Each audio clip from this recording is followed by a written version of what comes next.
দর্শক, সম্মানিত দর্শক, আসসালামু আলাইকুম। আমি এই যে একটা প্লাস্টিকের পট, এটা আপনার কোনো ছিদ্র-মিদ্র থাকতে পারবে না এবং এইখানে যাতে ভিতরে কোনো রকম হাওয়া বাতাস প্রবেশ না করে এই ধরনের একটা পট নিয়ে। আর আমি ঠিক এই যে দেখেন পরীক্ষামূলক এটা হচ্ছে আপনার ছোলা বুট, 5-7টা ছোলা বুট এবং 5-7টা ডাবলি 4 থেকে 5 ঘন্টা ভিজিয়ে রাখলাম।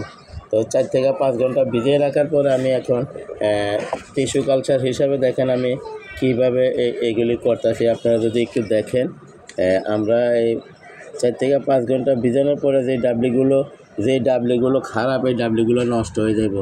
যেই ডাবলিগুলো খারাপ, এই ডাবলিগুলো নষ্ট হয়ে যাব, আপনারা বুঝতে পারবেন যে না, এটার থেকে হবে না। দেখেন এই যে 4-5 ঘন্টা ভিজানোর পরে এই ডাবলি বা ছোলা বুট নষ্ট হয়ে যাবে, এটা বুঝতে পারবেন যে হ্যাঁ, এটার থেকে গাছ হবে না।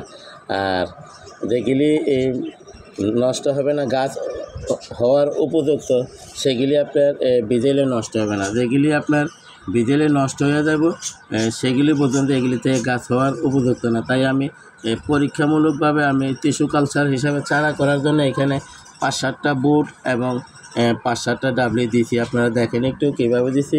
এই যে দেখেন, এইখানে আমি এই যে টিস্যু দিয়ে আমি সামান্য একটু পানি দেওয়ার ব্যবস্থা করি। আপনারা ঠিক এইভাবে করার চেষ্টা করবেন। তো এইভাবে করার চেষ্টা করলে এই যে ইনশাল্লাহ হয়ে যাবে। আর এই যে সাইডের যে ফাঁকটি আছে, এগুলি আপনারা এই মজায় দেওয়ার চেষ্টা করবেন। আমরা যেহেতু এখানে টিস্যুর ভিতরে পানি দিছি, এখন যাতা দিলে এটা মানে একবারে ওটার এইভাবে আপনার আর হাওয়া বাতাস প্রবেশ করতে পারবে না।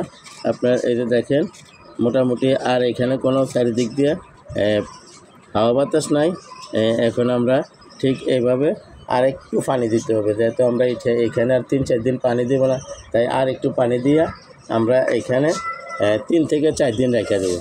তো ফিরে আসতেছি 3 থেকে 4 দিন। দেখেন আপনারা আমি কীভাবে রেখে দিছি। এই যে দেখেন ভাই, এখন আমরা যেখানে হাওয়া বাতাস না লাগে ঠিক এরকম একটা স্থানে রেখে দেব।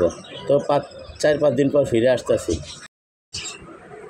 দর্শক, আজ আমি ঠিক 6 দিন পর ফিরে আসলাম।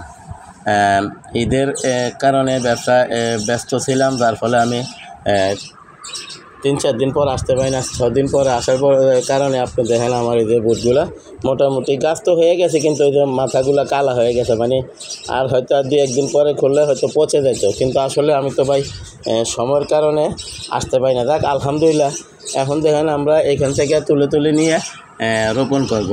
তো আমরা এইভাবে ছোলা বুট এবং ডাবলি, মানে আমরা যেটা মোটর বলি, মোটর বুট এবং ছোলা বুট একই সাথে চারা করছি। আপনারা দেখেন, এই যে দেখেন 6 দিন পরে এরকম কত বড় গ্যাস হয়ে গেছে এবং এই যে আমি রোপণ করতেছি। দেখেন একটু আপনারা ভাই,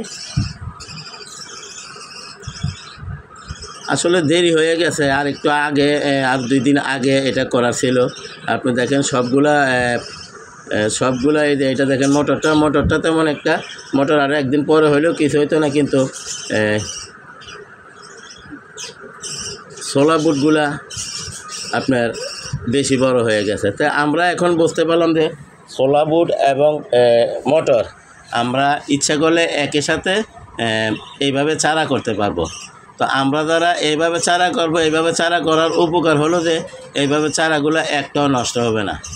তো দয়া করে আমার চ্যানেলটা সাবস্ক্রাইব করেন এবং বেল আইকনটা বাজাই দেন, আমি যাতে এই ধরনের ভিডিওগুলো ছাড়ার সাথে সাথে আপনাদের হাতে পৌঁছায় যায়, আপনারাও দেখতে পারেন, শিখতে পারেন, জানতে পারেন।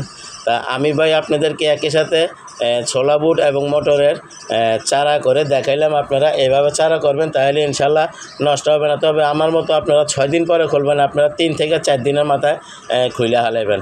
যেহেতু আমি কর্মব্যস্ততার মাঝে আমি খুলতে পারি নাই, 6 দিন হয়ে গেছে, সেই জন্য আমি চারাগুলা তেমন সঠিকভাবেই করতে পারি না। কিন্তু অনেকগুলা আপনি দেখেন, এই যে ডাবলি বা এই যে দেখেন ডাবলি মোটর যেটা আমরা বলি, এই যে দেখেন কত বড় বড় শিকড় আসছে।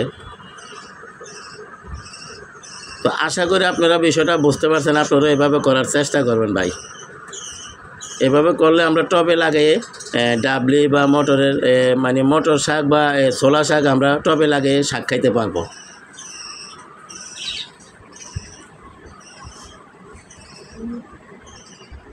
এতে দেখেন আলহামদুলিল্লাহ লাগানি হয়ে গেছে। দুই একটা যা আছে আমি সাইডে মাইডে দিয়ে দিতেছি, একটু মাটি দিতেছি,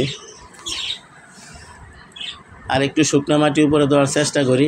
এই যে বালু মাটি, এটা মানে দোআঁশ মাটি ভাই, এইখানে মানে বালু মাটি এবং বাগান মাটি একসাথে মিক্সার করে আমি শুকিয়ে রাখছি। এই যে দেখেন একটু মাটি দিলাম, এবার একটু পানি দিব। তো আপনারা এভাবে করবেন,